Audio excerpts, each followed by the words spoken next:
taariikhda waddanka Yemen sida rasmiga ah waxaa la yiraahdaa Jamhuuriyadda Yemen waana waddan dhaca galbeedka qaaradda Aasiya gaar ahaan jasiiradda Carabta wuxuu xad la wadaagaa wadamada Sacuudiga iyo Cumaan galbeedkana waxaa kaga beegan badda Cas koonfurtana waxaa ka xiga gacanka Cadmeed barigana waxaa ka xiga badda Carbeed Yemen bad ahaan waa waddanka 49aad ee adduunka ugu dhulka weyn wuxuuna ku fadhiyaa dad ka badan 527,968 kiiloomitir oo laba jibaaran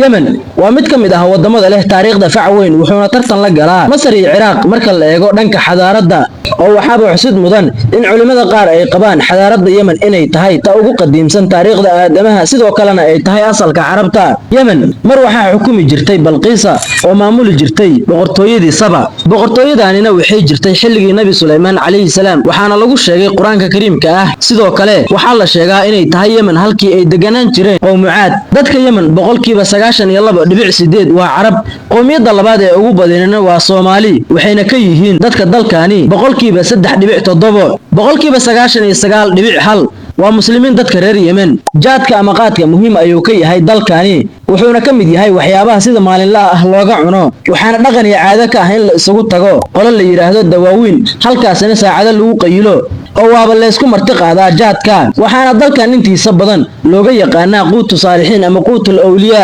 jaadkuna waa dhibaato weyn oo dhanka beeraha iyo dhaqaalaha ah waxaana lagu beeraa rubuc ka mid ah dhulka beerashada ku wanaagsan wuxuuna booska kala baxay dalagyo badan oo ay ku tiirsanaan jirtay Yemen sida bunka waxaana dhanka beeraha ka shaqeeya ilaa boqolkiiba 54 dadka muruqmaalka ah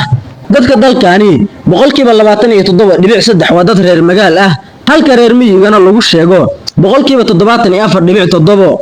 Yemen wuxuu ka mid yahay wadamada ay ku xoogan tahay Shiicada gaar ahaan qaybta Yasiidiyada loo yaqaano dadka degan gobolka Mihra waxay ku hadlaan luuqad u gaar ah sidoo kale dadka degan jasiiradda Sooqadra ayaguna waxay ku hadlaan luuqad u gaar ah Sooqadra waxay ka kooban tahay 6 jasiiradood waxayna dhacdaa badweynta Hindiya waxayna ku fadhidaa bad gaaraya 3,796 kiiloomitir oo laba jibaaran waxayna leedahay dhir u gaar ah oo aan adduunka meel kale ka bixin Sooqadra waxay Soomaaliya u jirtaa 240 kiiloomitir halka Yemen oo lagu tiriyay ay u jirto 300 kiiloomitir waana midaas sababta xoojinaysa inay jasiiradani Soomaaliya leedahay Yemen laba jeer ayaa Quraanka Kariimka ah lagu sheegay waxaana lagu kala sheegay suuradaha kala ah Saba iyo Ahqaaf qaar ka mid ah dhaqamada ka jira Yemen xafladaha guurka waxay socdaan 21 maalin bunka ama kafeega adduunka caanka ka ah ee Moka asalkiisa waxaa laga keenay Yemen meesha ugu horeysay ee laga soo saarayna waxay ahayd magaalada Moka ee dalka Yemen